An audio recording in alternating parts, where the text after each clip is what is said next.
যাদের বিরুদ্ধে প্রমাণ পাওয়া যাবে তাদের বিরুদ্ধে যে কোনো গণমাধ্যম চাইলে মামলা করতে পারবে। জয় চৌধুরী এবং আলেকজান্ডার বুথ যেহেতু কমিটিতে আছেন, তারা এই কমিটিতে থাকতে পারবেন না। এক নাম্বার হচ্ছে, যারা আহত হয়েছেন আজকের ঘটনায় সাংবাদিকদের পক্ষ থেকে, তাদের চিকিৎসার ব্যয়ভার গ্রহণ করবেন, খোঁজখবর নেবেন, এটা তো স্বাভাবিক বিষয়। তারপর এখানে নাম আসছে বেশ কয়েকজনের, তাদের মধ্যে হচ্ছেন শিবাসানু ভাই, অভিনেতা জয় চৌধুরী ভাই, আলেকজান্ডার ভাই, ওনাদের নাম একদম সরাসরি আসছে। তো এইখান থেকে সবার যে দাবিটা ছিল যে শিবাসানু যেহেতু কমিটির সদস্য না, তাকে আজীবন সদস্যপদ তার স্থগিত করতে হবে। পরে আবার এখানে আলোচনা আসছে যে আজীবন না 2 বছর হোক, তো এটা আমরা 2 বছর উল্লেখ করে দিছি ওখানে।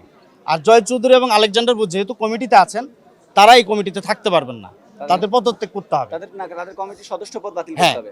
তাদের কমিটির সদস্যপদ বাতিল করতে হবে। যদি তারা থাকেন ইন্ডিভিজুয়ালি, এই দুজনের নিউজ আমরা সবসময়ের জন্য বয়কট করব। এটা হচ্ছে আমাদের সবার পক্ষ থেকে দাবি ছিল। 3 নম্বর হচ্ছে ক্ষয়ক্ষতির পূরণ, প্রমাণ সহ আমরা আমাদের ক্যামেরা নানান অনেক ক্ষয়ক্ষতি হয়েছে, সেটা আমরা তাদের প্রমাণ আমাদের যে তদন্ত কমিটির প্রতিনিধিরা থাকবে তাদের কাছে দিবেন, দিলে সেটা নিয়ে আমরা শিল্পী সমিতির সঙ্গে কথা বলবো, প্রমাণ সহ সেটার ক্ষতিপূরণ দেব। আর যদি না দেয় তাহলে আমরা সেটা বলে আসছি যে যেহেতু একজন রিপোর্টারের দায়িত্বে থাকে ক্যামেরাটা, তার যাবতীয় যন্ত্রপাতিটা, সে যদি এটার ক্ষতিপূরণ না পায় তাহলে সেটা নিয়ে মামলা করবে, কারণ তার তো চাকরি হারাতে পারবে না। গেল।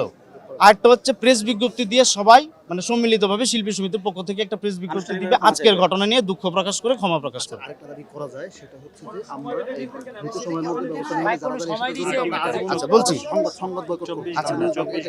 যাদের বিরুদ্ধে প্রমাণ পাওয়া যাবে, যাদের বিরুদ্ধে প্রমাণ পাওয়া যাবে ফুটেজ দিয়ে, তাদের বিরুদ্ধে যে কোনো গণমাধ্যম চাইলে মামলা করতে পারবে।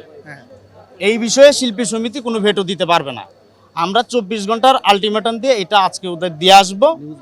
24 ঘন্টার মধ্যে আমরা সব রকম নিউজ থেকে শিল্পী সমিতির মানে বিরত থাকবো।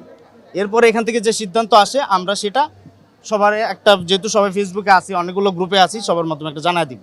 এখানে প্রায় 25 জনের মতো লোক নাম আসছে যারা আহত, আমরা তাদের নাম নিছি, অজ্ঞাত নাম রাখছি 10 জন।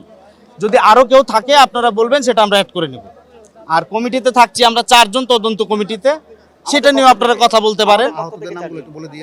আচ্ছা, আহমেদ জয় ভাই, তারপরে আমাদের সময় থেকে থাকবেন মাসুম জয় মাল্টিমিডিয়ার পক্ষ থেকে, আর প্রিন্ট মিডিয়ার পক্ষ থেকে আছে আমি লিমন। আহত তো অনেক, সবার নাম বলতে হবে। আচ্ছা, মিঠুনাল মামুন, যাকে দিয়ে ঘটনার সূত্রপাত, খবরের কাগজে কাজ করেছে, আমাদের সবার আদরের ছোট ভাই, তার সঙ্গে শিবাসানু ভাইয়ের ঝগড়াটা হয়েছিল এবং সেটা নিয়ে আজকে আমরা এই অবস্থানে আসছি বসছি।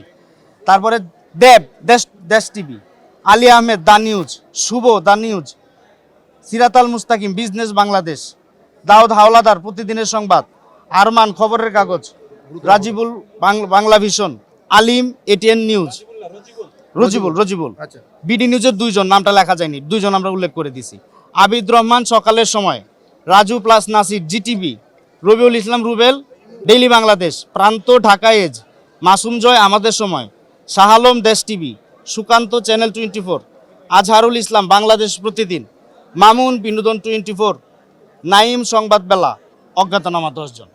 ঠিক আছে, সব ঠিক আছে।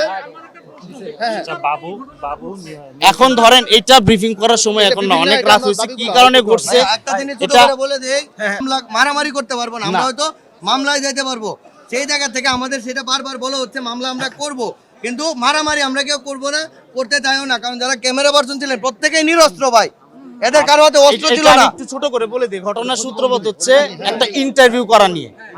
নায়িকা ময়ূরীর মেয়ের ইন্টারভিউ করতে চাইছিলেন হয়তো কোনো সাংবাদিক ভাই, তো ওই মেয়েটা ইন্টারভিউ দিতে চাচ্ছিলেন না, তো এইটা নিয়ে কথা কাটাকাটিতে শিবাসানু ভাইয়ের সঙ্গে মিঠুনাল মামুনের একটা ঝামেলা হয়। শিবাসানু ভাই বলছে যে উনি মারেন নাই, মিঠুনাল মামুন চিৎকার করে সবাইকে জোর করছে, আর মিঠুনাল মামুন যে মার খেয়েছে সেটা তো আমরা সবাই দেখছি। এখন মিঠুনাল মামুনকে কে মারছে সেটা তদন্ত করা হচ্ছে, নিশ্চয়ই সেটার প্রমাণ হবে, কারণ ফুটেজ তো সবার কাছে আছে। হ্যাঁ, তো যদি ভাই আর কিছু না থেকে অনুমতি দেন আমরা যাইতে চাই। জমা দিবে ভাই